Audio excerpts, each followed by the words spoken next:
High বলে দাও। বেঙ্গের ভালোবাসা। এ গরু। সারাদিন দৌড়াদৌড়ি করার পর বিকালে একটু শুয়েছিলাম, ভাবলাম ভালো একটা লম্বা ঘুম দেব, কিন্তু তা আর হলো না। হঠাৎ করে মিথিলা ফোন দিয়ে বলতেছে বাইরে আসার জন্য। কি কারণ তাও জানি না, তাই কোনো কারণের কথা চিন্তা না করেই আমি আর সীমা চলে গিয়েছিলাম বাইরে। আর ঘুমের কথা বাদই দিলাম, আর ঘুম থেকে ওঠার পর অনেক মাতাল মাতাল লাগে, তাই ঘুমের প্ল্যান ক্যান্সেল করে বাইরে দিয়ে ঘুরে আসার প্ল্যান করলাম। আর লিফট থেকে বের হয়েই দেখি সুইটি, তার আবার অ্যাবসেন্ট ডিউটি ছিল, সে অ্যাবসেন্ট ডিউটি করতেছে।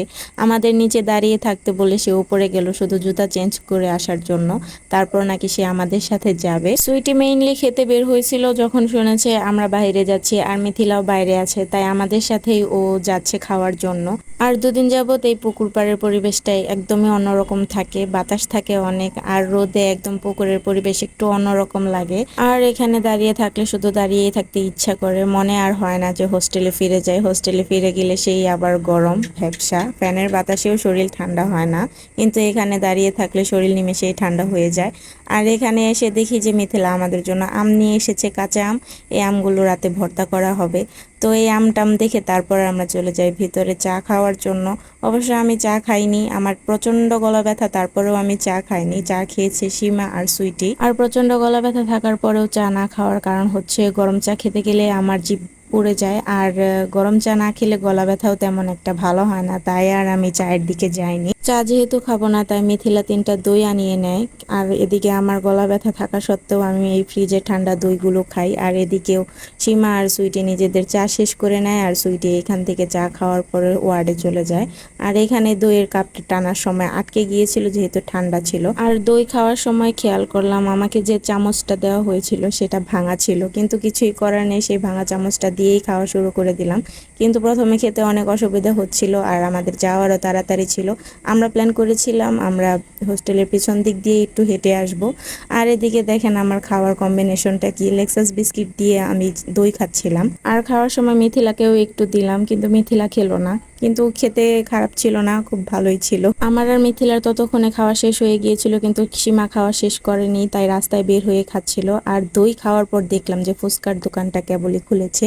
আর যাওয়ার সময় দেখি এখানে রং বেরঙের ছাগল, আর আমাদের তখন পেট ভরা ছিল। খুব আফসোস লাগছিল যে আরেকটু আগে আসলে ফুচকাই খেতাম, হয়তো দই আর খেতাম না।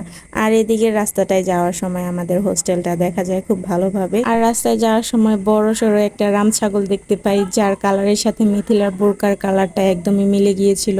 আমি বলেছিলাম যে ছাগলটাকে একটা হাই দেওয়ার জন্য, কিন্তু মিথিলা দূরে দাঁড়িয়ে হাসতেছিল। আর এখানে দেখেন ছাগলের মুখটা কেমন ফানি লাগতেছিল। আর কিছু দূরে গিয়ে আসার পর দেখি একটা বাদর গাছে উঠতেছে, এটা হচ্ছে মানুষ নামক বাদর।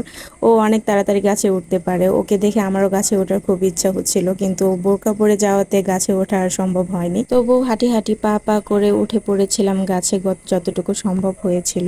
ছোটবেলায় অনেক তাড়াতাড়ি গাছে উঠতাম, কিন্তু অনেকদিন যাবৎ প্র্যাকটিস না থাকার কারণে আর এখন গাছে উঠতেই ভয় লাগে। আর ওঠার পর পর দেখি যে ছেলেটা গাছ থেকে নেমে পড়ছে। ছেলেটার নাম ছিল তানিম, অনেক সুইট একটা বাচ্চা ছিল। আর গাছে ওঠার পর দেখলাম যে চারিদিকে শুধু বাতাস আর বাতাস, আর বাতাসটা অনেক ঠান্ডা ছিল, অন্যরকম একটা পরিবেশ ছিল।